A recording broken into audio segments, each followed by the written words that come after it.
Buddha's very first teaching was the Noble Eightfold Path.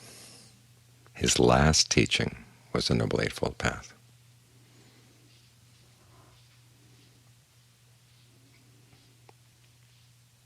And then everything he taught fits into the path. Right view is not just a theory. It's a way of looking at things as part of the path.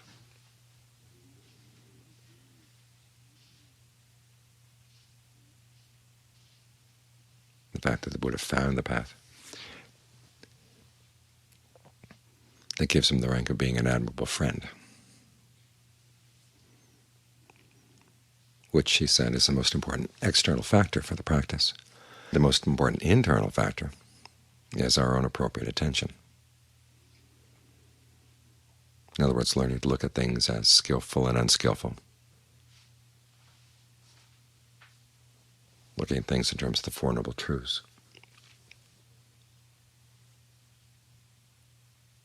And realizing that each of those truths carries a duty that we have to carry out if we want peace of mind. The Buddha never imposed his teachings on anyone. His shoulds are all conditional. If you want true peace of mind, this is what you have to do.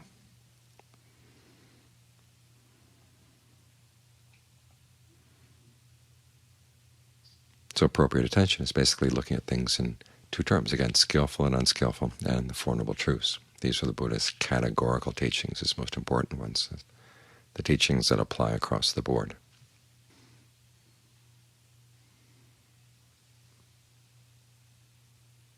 And it's important to look at our lives in terms of skillful and unskillful, and to question some of the things that we assume automatically are skillful or automatically are unskillful.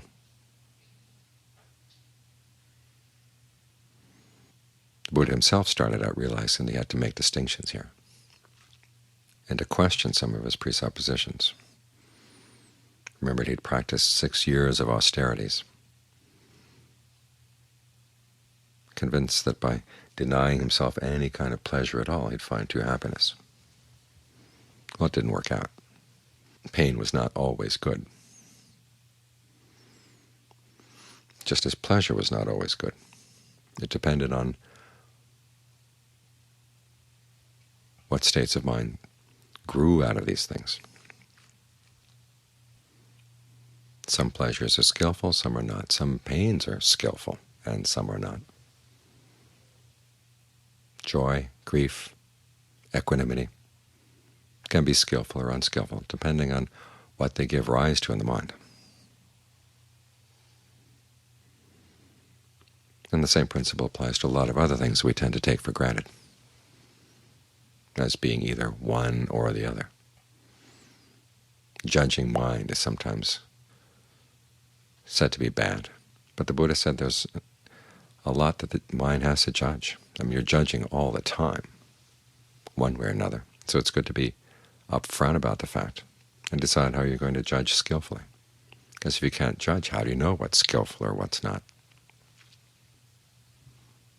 And same with fear. Not all fear is unskillful.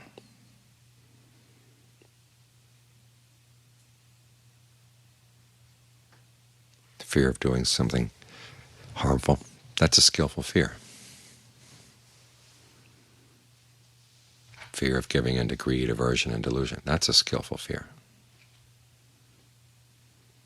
Fear of growing old and sick and dying without having practiced, that's a skillful fear.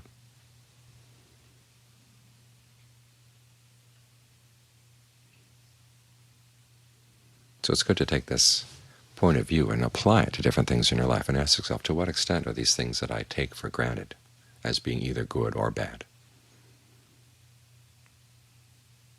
And to what extent are they really good, and what extent are they not?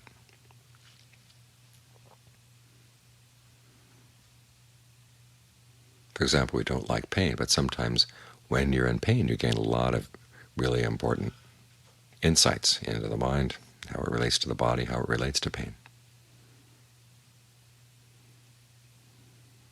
The Buddha says you don't take on any unnecessary pain. In fact, he has you start out with pleasure, one of the main factors of the path.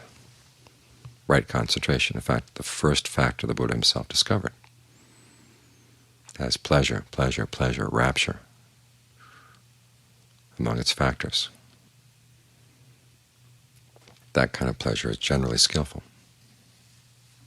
And so the Buddha has you develop this as a backup, as a foundation for the mind, but not simply to indulge in it. He says it can be used as a pleasant abiding, but you can also develop this pleasure as a way of developing mindfulness and alertness.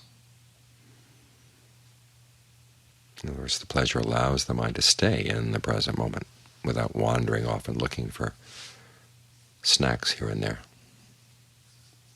It's got good food right here.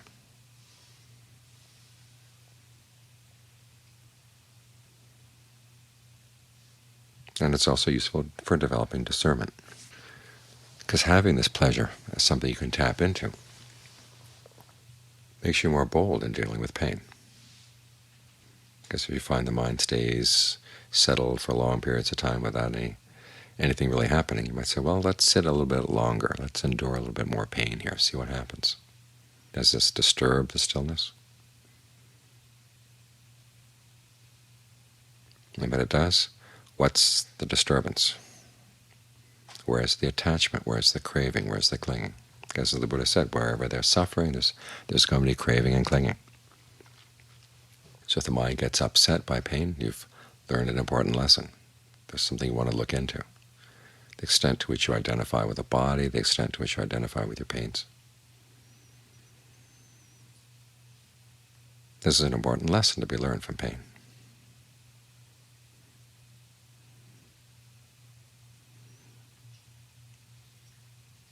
This is where skillful fear comes in. Unskillful fear is afraid of the pain. Skillful fear is afraid of not understanding the pain, not understanding your reactions to the pain, i.e. the fear of heedfulness. You don't know how much time you've got left. Conditions right now are okay for the practice, but how much longer are they going to stay this way? You don't know.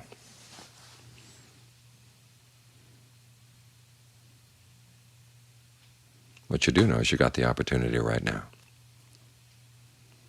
So sometimes you should experiment a little bit with the pain, realize which fear is skillful and which fear is not.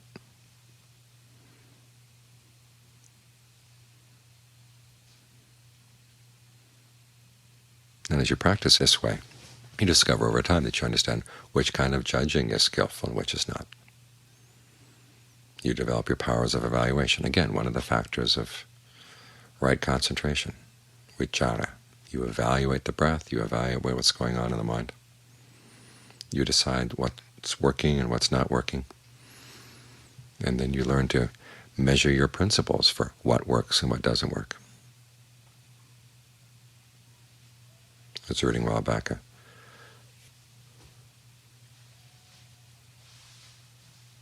political philosopher was upset at the teachings of pragmatism, saying the idea of what works can get pretty sloppy.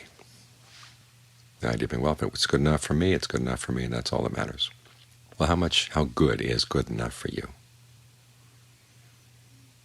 Right now, a little bit of peace, a little bit of ease may seem good enough, but then the whole question of heedfulness comes in, that skillful fear. Is this level of concentration good enough? Is this level of mindfulness good enough? Is your level of discernment good enough? If things suddenly got really bad, would you be okay? And if not, you've got work to do.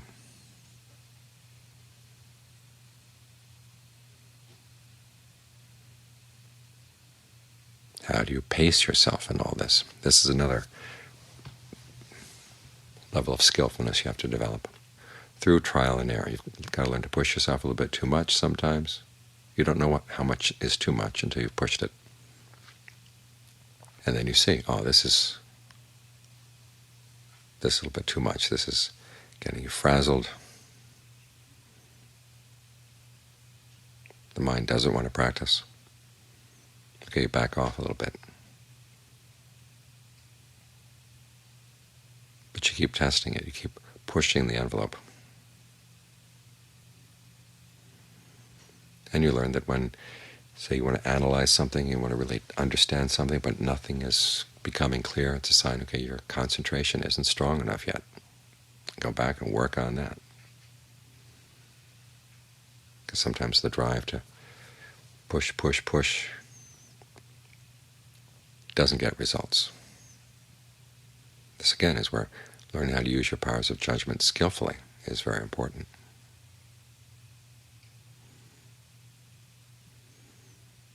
So this categorical teaching of the Buddha, the question of what's skillful and what's not, has lots of implications. Because it's not the case the Buddha taught just a Johnny one-note kind of meditation where you just practice equanimity or just practice acceptance or just note. There are lots of mental qualities that have to be developed. They have to be balanced. So they all work together. It's when they work together that they're strong. And it takes the mind that can balance things and judge what's working and what's not to bring everything together. Of course, you don't know ahead of time what's going to work and what's not. The Buddha gives you ideas, but you have to put them into practice to see what works for you. The level of pleasure, the level of pain that's skillful for you.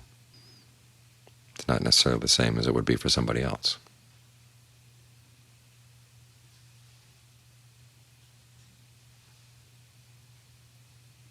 So you've got to learn this on your own. But this is what's good about the practice. It's not trying to force us to clone awakening or clone somebody else's ideas about what true happiness may be. It's for us to learn how to explore on our own what really works for us inside. And the Buddha's constant reminder that there is the possibility of a true happiness that doesn't depend on conditions and isn't even touched by any change at all. He says that's a possibility. Now you can listen to that and you're just going to shrug it off. Or you can listen to it and take it as a challenge. You can listen to it and take it as hope and inspiration.